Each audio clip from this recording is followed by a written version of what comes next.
Joshua Horowitz.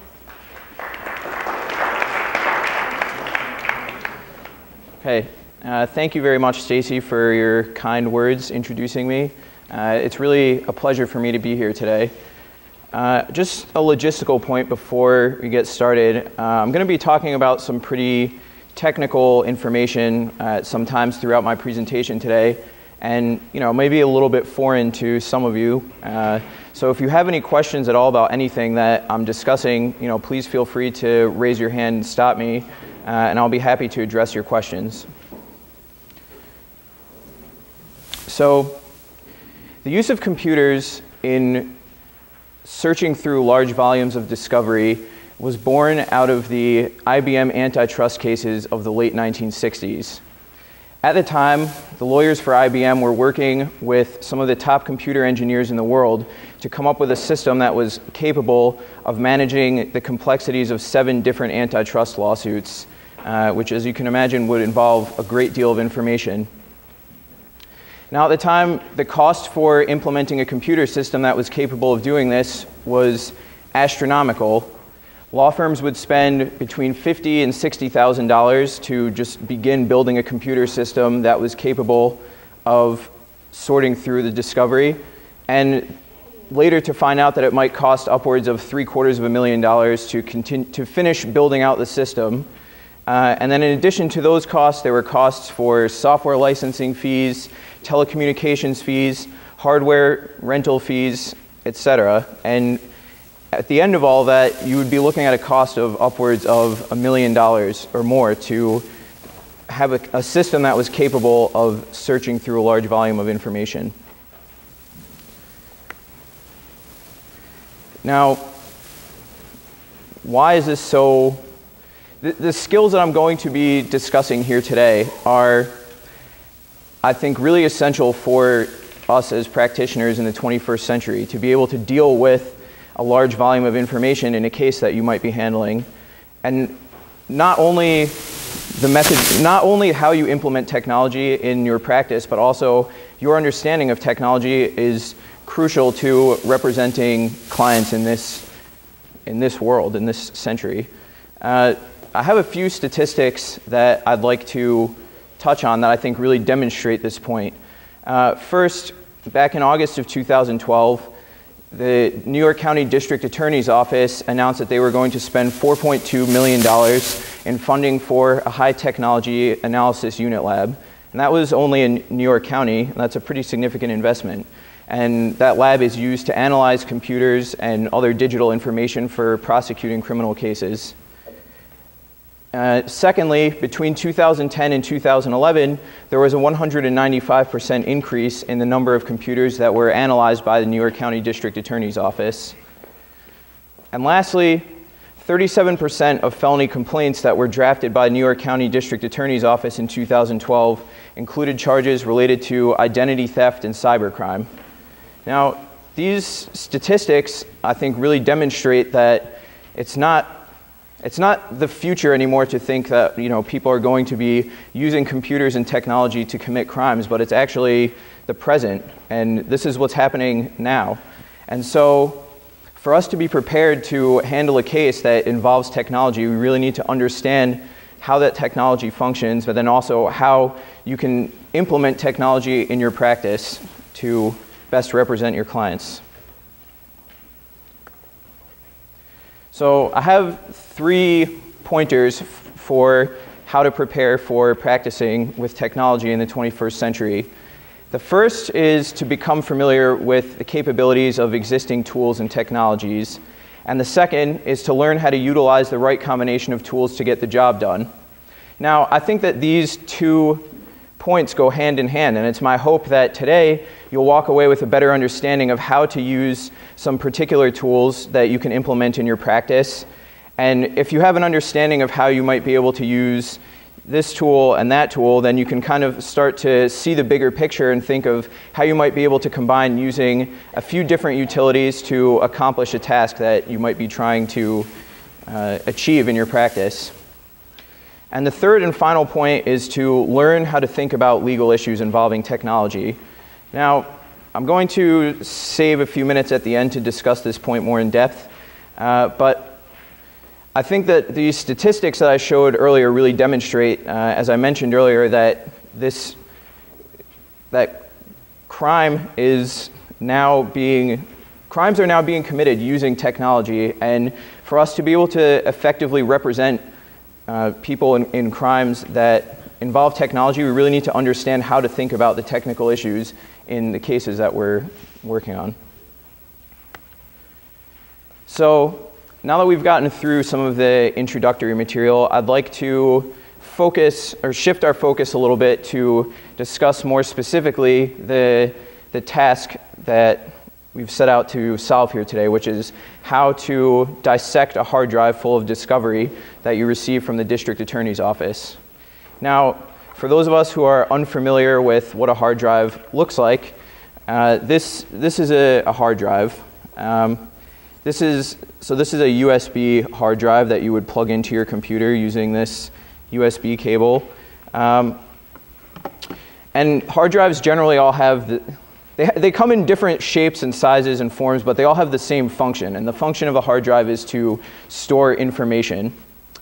So in a case where the district attorney is going to hand you a drive filled with discovery, they're first going to ask you to provide them with a blank, empty hard drive like this one, which you can buy in Best Buy or at J&R or online. You have a lot of different options of where you can purchase a hard drive like this. So you take this empty hard drive and you bring it over to the district attorney's office, and you hand them this empty hard drive, and some time later they'll hand it back to you with a bunch of information on it. It's filled with stuff. Now, imagine that you were handed back this same hard drive and it now has 100 gigabytes of information. Now, a gigabyte is just a unit of measurement it's a unit for measuring volumes of information. And so, the same can be said for, gigabytes, megabytes, kilobytes, etc. It's all just a unit of measurement. So don't be taken aback when you hear those phrases. And just to put in perspective for you how much information 100 gigabytes is, I want you to think of Leo Tolstoy's War and Peace, for example. Now, Tolstoy was not known for his brevity as an author, and War and Peace is about 3,000 pages long. Now, a digital copy of War and Peace is about 10 megabytes of information. So using this conversion rate, there's about 1,000 megabytes per gigabyte of information. In 100 gigabytes, there would be 10,000 copies of War and Peace. And so when you do the math with multiplying that by 3,000 pages per copy, that ends up being 30 million pages of information, roughly, in 100 gigabytes.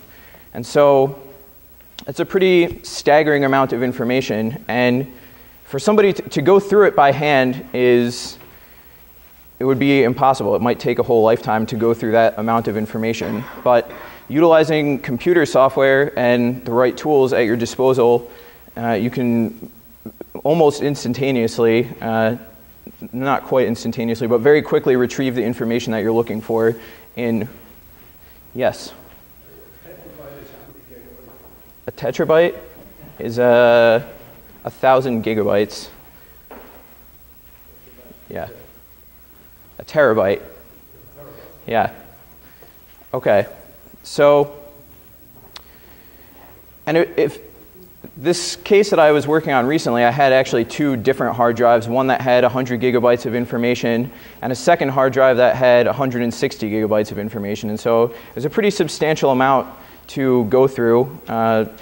Using the right tools and computer software, I was able to find what I was looking for.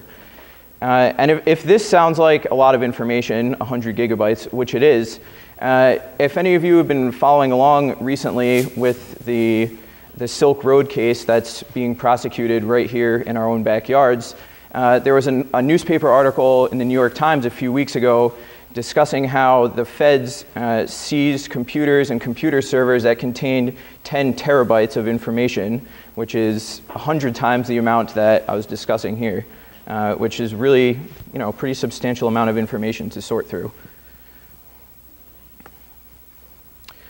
So now we have this hard drive. I was very curious to know what other types of cases you might find a hard drive filled with discovery in. And so I called the district attorney's office and I spoke with an investigator there, and he gave me this list of different types of criminal cases where you might be turned over a hard drive filled with discovery.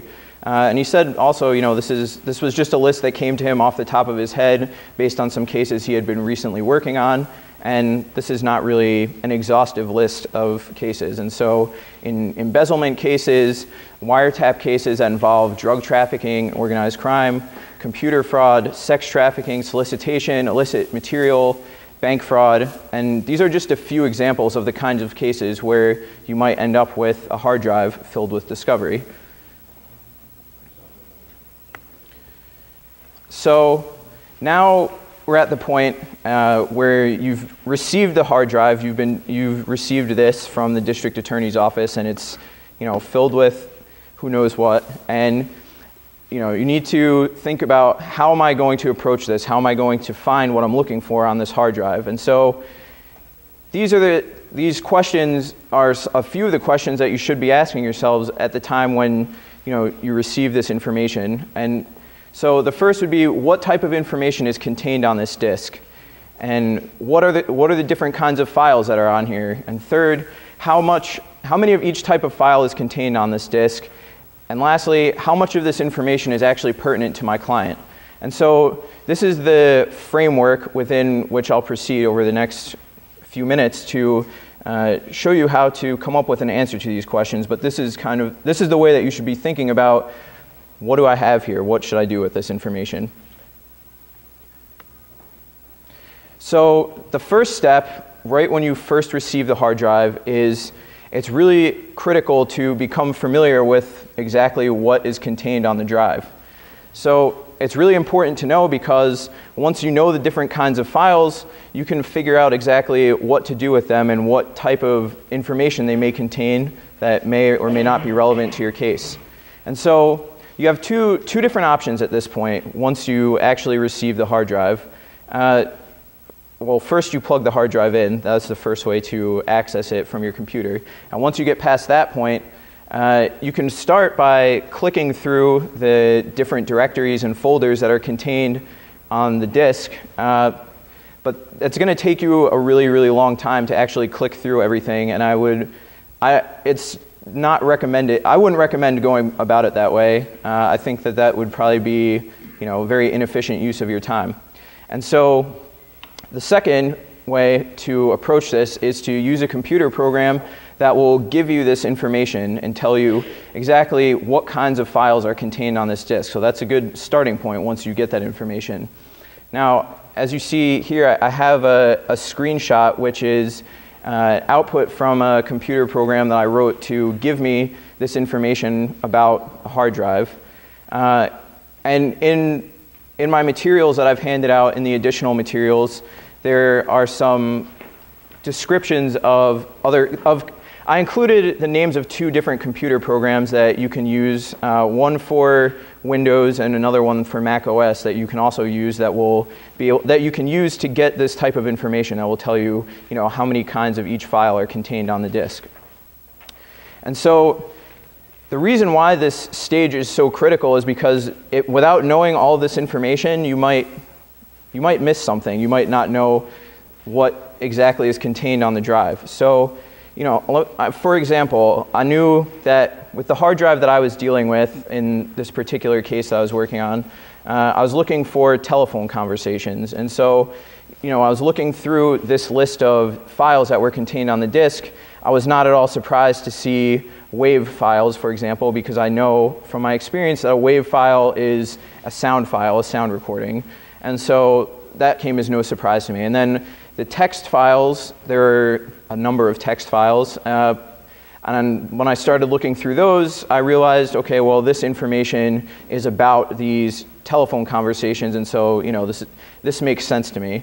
But what was surprising to me when I was looking through all this information was the occurrence of 12 TIFF files, TIF, and you can see, in the picture that there were 12 of those kinds of files.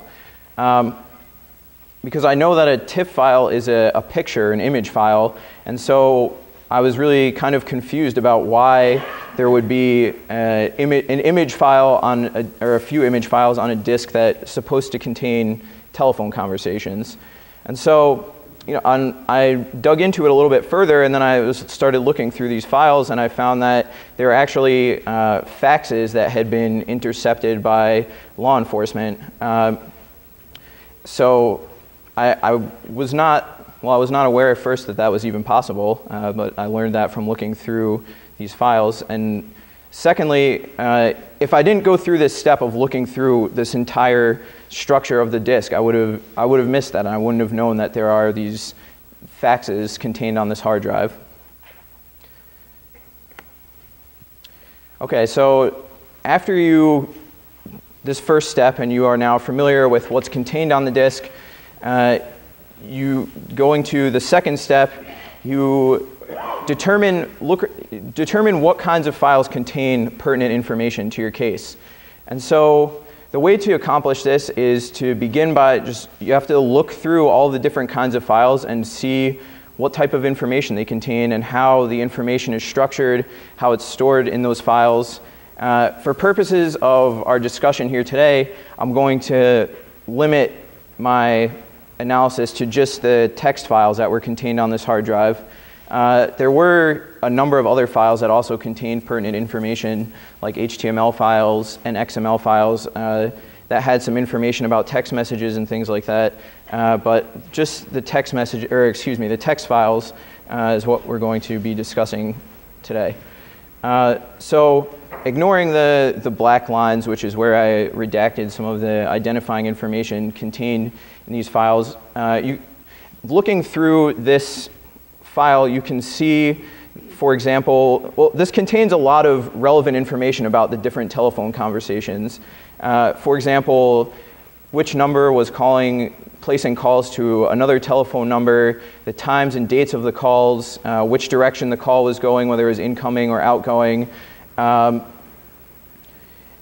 a whole host of information that is really valuable if you're trying to, you can basically search. You can create a search to find phone calls using that information. So if you know that you want a call placed from this telephone number to that telephone number at a particular time, you can write a search program to find exactly what you're looking for using the information within these text files. So as I said, the second step is really just to start to get familiar with the information contained in all of the different files. Okay, so now that we're familiar with the contents of the disk and we know a little bit about what's contained in some of the files, the third step is to search through the papers, the legal papers for the case, to learn about, okay, what should we be looking for on this disk that's relevant to our case. Now, I know that I'm talking about some pretty technical stuff here today, and if you don't take anything else away from this presentation today, this would be a technical skill that would be very valuable to you in your practice. It applies to, you can apply this to so many different things. It's not just doing this type of really technical work. And basically, like Stacy mentioned earlier, what it will allow you to do is to search through a document for keywords. So the tool that you need to do that is called Adobe Professional, and all of the other software that I've been mentioning today is actually free software, with the exception of Adobe. Adobe is actually pretty pricey, but it allows you to do a lot. So for example, if you have a trial transcript that's 2,500 pages and you're writing an appellate brief, and your issue has something to do with pistols, the word pistol, you can make your entire trial transcript searchable and then look for instances of the word pistol within the whole transcript, which obviously will save you a lot of time when you're going back and looking through the transcript and things like that. So I have this screenshot here of what Adobe Professional looks like when you first open it up, and basically, you just need to, the process of doing this is actually pretty simple. You really just need to press the right buttons in the software in the right order, and you will have at the end a searchable file. And so when you open it up, you click on, I guess I should probably move over here to do this, but click on this Tools, which this will show as soon as you open up the program. Tools, text recognition in multiple files if you have more than one file that you're looking for or that you want to make searchable, and then add the files. When you click that, it will open up your file browser so that you can select which files you want to make searchable, and then just hit OK and let Adobe Professional do its thing. And then at the end, you will have a searchable PDF file. So it's extremely valuable to be able to do this in so many different, for so many different purposes. I know for myself, I actually scan like every piece of paper that I get, and I do this because I just want to be able to search through everything that I have, very quickly. Now I know I went through this a little bit quickly, the instructions for how to do this, but in my additional materials, I included a link to a video it's on the Adobe website actually, and it's created by Adobe, and it really details this process, step by step, exactly how do you do this with their software, and it's a good resource. And just another side note about Adobe is I know very recently the appellate division, if you're submitting an appellate brief, they require you to add bookmarks and headings and things like that, and you can do all that stuff pretty easily also within Adobe Professional. So you can use it for a variety of purposes, not just making these files searchable.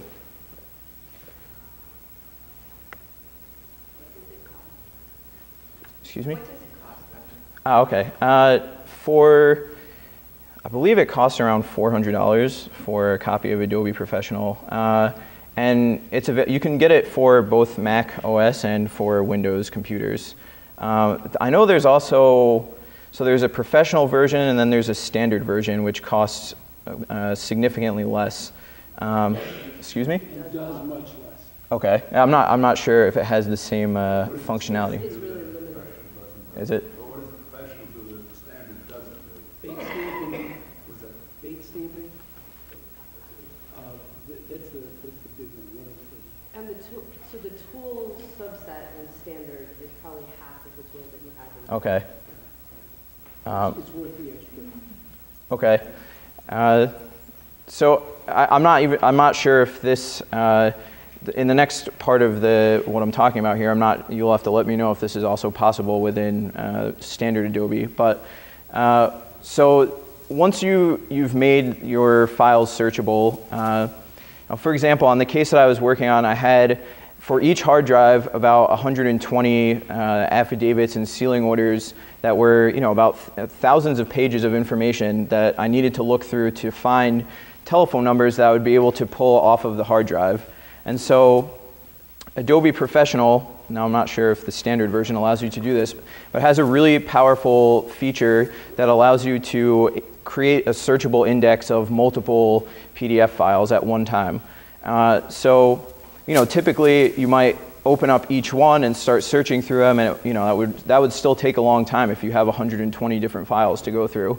But if you can use this tool to create a searchable index that will allow you to search through everything at one time. And so, for example, I knew that I would search for a particular name as it occurred somewhere near a telephone number within these papers, and then I could go to that section of the document and start reading through it and find out some information about the telephone numbers, and also just finding the telephone numbers that I needed to search for on the hard drive.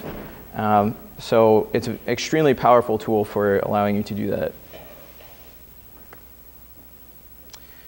Okay, so now if you've gone through this part of the process, you have now a list of information that you might be searching for on the hard drive. So for example, if we're dealing with telephone conversations, we're at the point where now we have a list of telephone numbers to look for on a particular hard drive. And so in this part of this part of the process is without a doubt the most technically complex part of what I'm going to be discussing today. And so, you know, if you without some background, it might be a little difficult to understand, but I'm going to flesh it out with some examples of how you can apply this in your practice. So, for example, in this case, as I mentioned, my end goal was to find telephone calls from a particular telephone number on this hard drive of 50,000 calls. So, using, it's called the shell is what you would call it on a computer. It's basically an interface that allows you to type commands into the computer, and it will do what you're asking it to do. So, for example, on like a Mac computer, you have this shell that's built into your computer that you can access to do this type of stuff.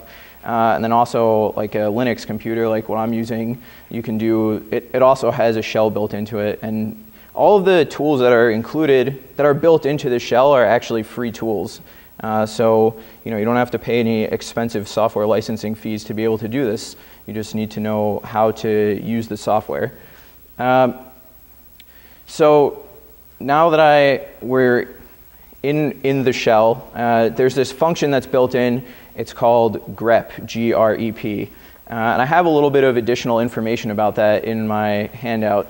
But what this is an extremely powerful search function which will let you can write programs to search for anything using this function. And so, for example, you know, like searching through all of those text files that I was discussing earlier, you know, I can search through those or other types of files. You can search through any huge pile of information very quickly using this function. So it's extremely powerful. Now, there's a really even more, well, a very powerful type of search syntax that's called a regular expression that you can use to search through volumes of information using this grep function and the shell as I was discussing earlier. So I just have a few use cases of how, in what circumstances would you use a regular expression to search for information. So, for example, you can find any files that contain a social security number, bank account numbers, telephone numbers, credit card numbers, etc. And so to flesh that out a little bit, I'm going to just use credit card numbers as an example. So a credit card number, we all know, is 16 digits in length and can be any 16 digits. And there are also 3 different possible ways that a credit card number might be represented. And so you might have, you know, 4 groups of 4 with a dash in between each group of 4, or spaces in between, or just 16 straight digits. And so those would be 3 possible ways that a credit card number might be represented. Now, imagine that you're handling a case where you have a client that's been accused of selling stolen credit card numbers, and in discovery you receive a pile of, you know, 250,000 emails that your client was sending to a variety of people, and what you need to find out is whether he ever sent any emails that contain credit card numbers, credit card information. You're looking for any communications that have credit card numbers within them. And so to solve that problem, you would use a regular expression, and you could write a program using this grep function that I mentioned earlier and a regular expression to look for any files that contain your client's email address and a credit card number. And so that's what you'll be able to find using a regular expression. Now, this can be applied to so many different circumstances. I mean, you could kind of change the facts a little bit and be doing the same type of thing with a case involving bank account numbers or social security numbers, whatever. If you're searching through a large volume of information and you need to find something like that quickly, that's how you would use a regular expression to accomplish that. Okay, so why do all this stuff in searching through a hard drive to find out exactly what information is on there? It seems to me that in a criminal case, in criminal cases, that what happens oftentimes is that if you have a really complex case with multiple defendants and a multi-count indictment, that everybody kind of gets lumped together by the district attorney's office at the outset. And it seems like we'll say, all of these guys are involved in all of this type of stuff. And by going through the information that you have, you can really separate out exactly what your client's involvement might have been in some really complex case, and you can figure out exactly what are the bounds of your client's involvement in what the district attorney's office is alleging he has done. And so, this can obviously be very valuable before going to trial or even in the pretrial phase for bail hearings, things of that nature. So it's obviously very important to understand exactly what your client's involvement was in some particular accusation, and by doing this type of analysis, you can figure out exactly what that is.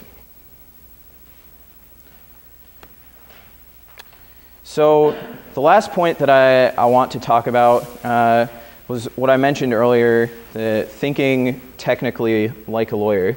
And I call this a hybrid of technical / legal thinking. So from those statistics that I showed earlier today,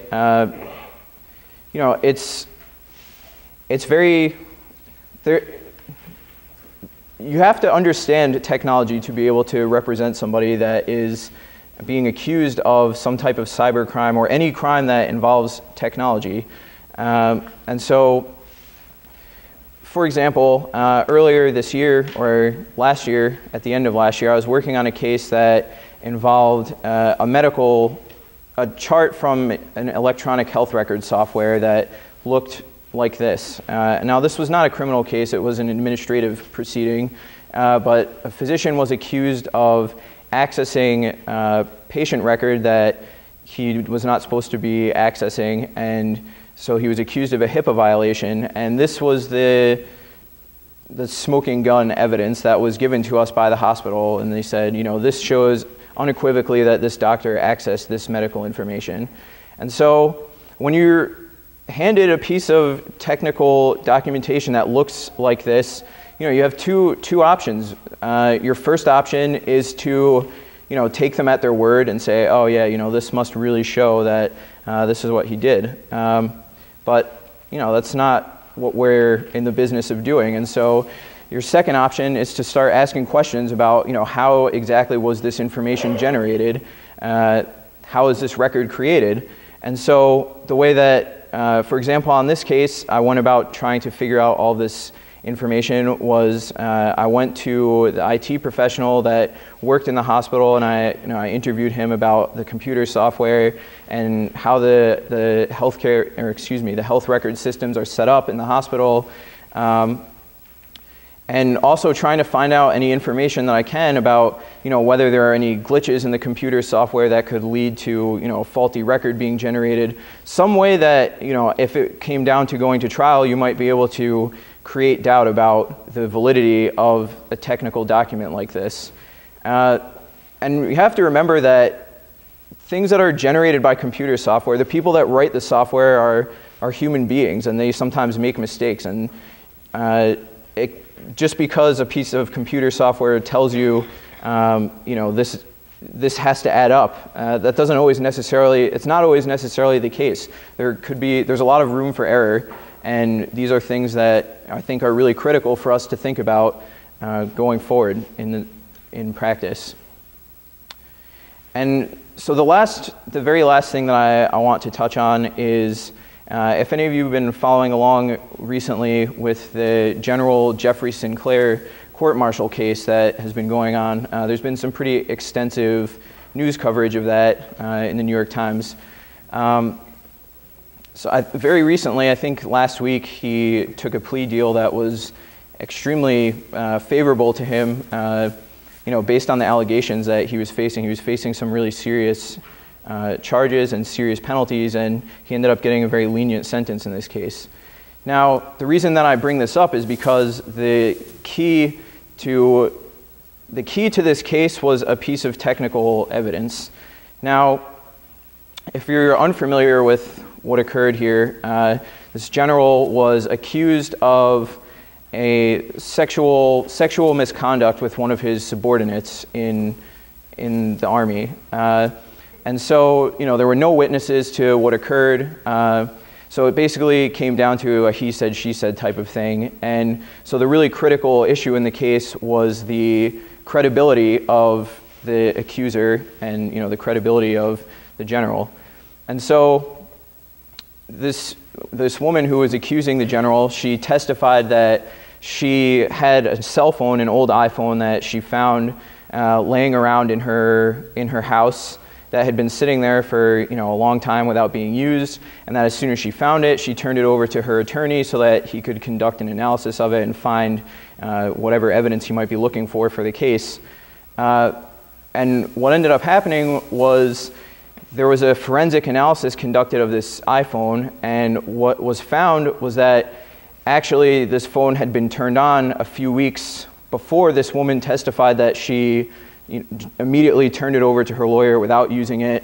And so this forensic report showed that the phone had been turned on and that there had been attempts to send text messages, and also that the phone had made an attempt to communicate with cell towers in the area. And so this completely blew her credibility out of the water because, you know, taking a look at this forensic report, you know, you can see that obviously she had turned on the phone and she had tried to do all these things with it before she turned it over, and, you know, just blatantly lied in court about what she had done with this phone.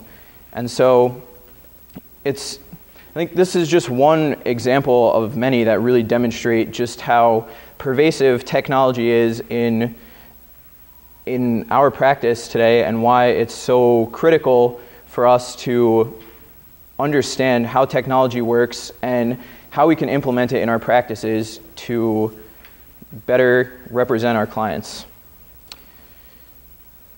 Now, that's really all that I have for this presentation. I know it's a little, excuse me? Well, in the last page of Joshua's handout, he provides you with a list of additional MCLE notes, telling you where you can find the video as to how to work the Adobe Acrobat, explaining other computer programs that will help you break down what is on the hard drives that are given to you, and then he has various definitions to help you discern what it is. One of the things I'd like to point out is literally, there's a case at Adenmeyer, and we were handed these 2 hard drives, and we had absolutely no idea really how to penetrate them ourselves. And what was difficult for us is, frankly, the district attorney's office couldn't even eliminate it for us. And in my work with Joshua, I was able to sort of rebut the presentation of the people that they said that there were hundreds of thousands of telephone calls with my client. In point of fact, with the number they identified for me, there were 19 calls. Now, having that information affects our ability to present for bail, it affects our ability to present on so many levels. We really have to spend time to understand what we are given. And because I speak for myself, I don't know about everybody else's computer skills, but I'm really happy that I can cut and paste in Word, which is about the extent of my abilities. As my colleagues will tell you, I can't even get the envelope to print in the right direction. So in my work with Joshua, and I recommend teaming up to help educate yourselves, and we're going to have a developing program if people will submit to me specific questions about how we can better inform you to get into these drives. I will do an advanced, more than a basic program so that we can have the actual skills ourselves. But I think that we're doing all of ourselves a disservice if we do not have somebody with technical skills that we associate with during this time period where they're just literally handing over reams of discovery that we cannot access. Are you like Emma Greenwood is in federal court, you can get her for, are you like CJA counsel? I'm sorry? Are you like CJA counsel in federal court, so we can get you, like, the federal court, you get much more of these hard drives? Well, New York County, as Joshua pointed out through his presentation, is doing this more and more. Frankly, I'm getting, in my cybercrime cases, we're just getting disks, we're just getting hard drives. In the enterprise corruptions or organized crime cases, literally, we're getting hard drives. And some of those have crossed over from the federal investigations. So the accessing of it is important. Joshua's newly admitted he's not on the CJA panel, but I think he's looking into getting 18B accredited and for CJA as well. This is something that I found in my practice.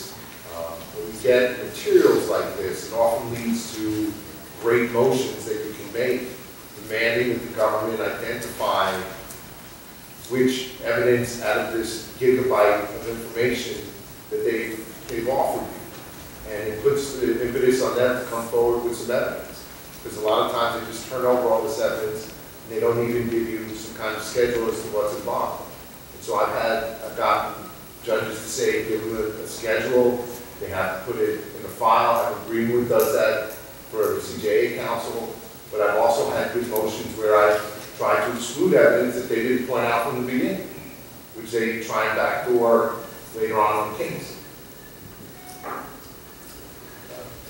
One of the things I wanted to ask is, I saw something about the Mac operating system for the shell, and also Linux and Unix, and forgive me, I don't know what Linux and Unix is. You have a Windows operating system.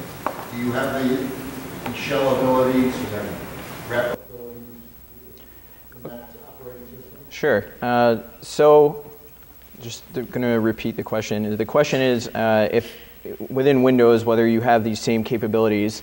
And there are ways that you can configure your computer to give you access to be able to do this type of stuff. It's a lot easier when you have like a native type of shell built into your operating system.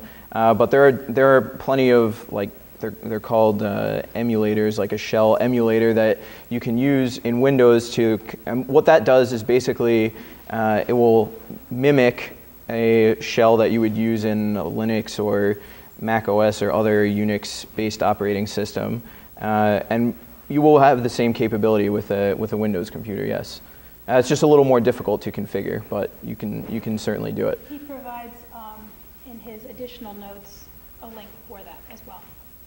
Len, you had a question?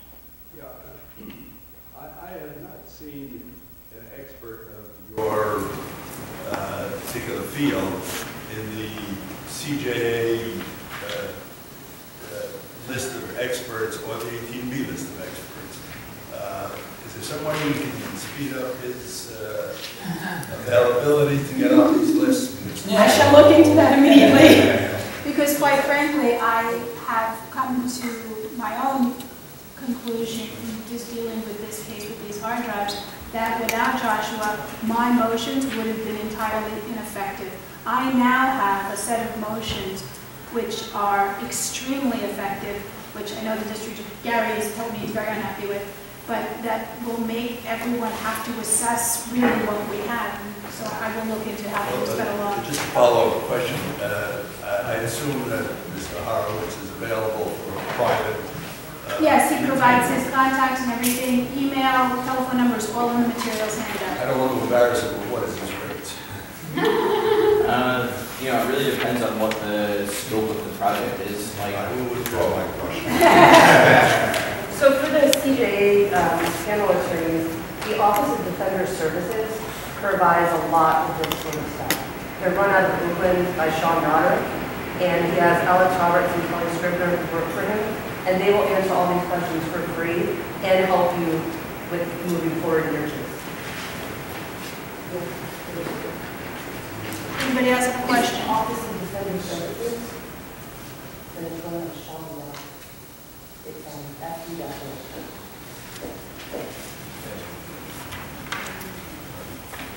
Now, if there are no further questions, I just want to point out a couple of other things that I was able to demonstrate with Joshua's help.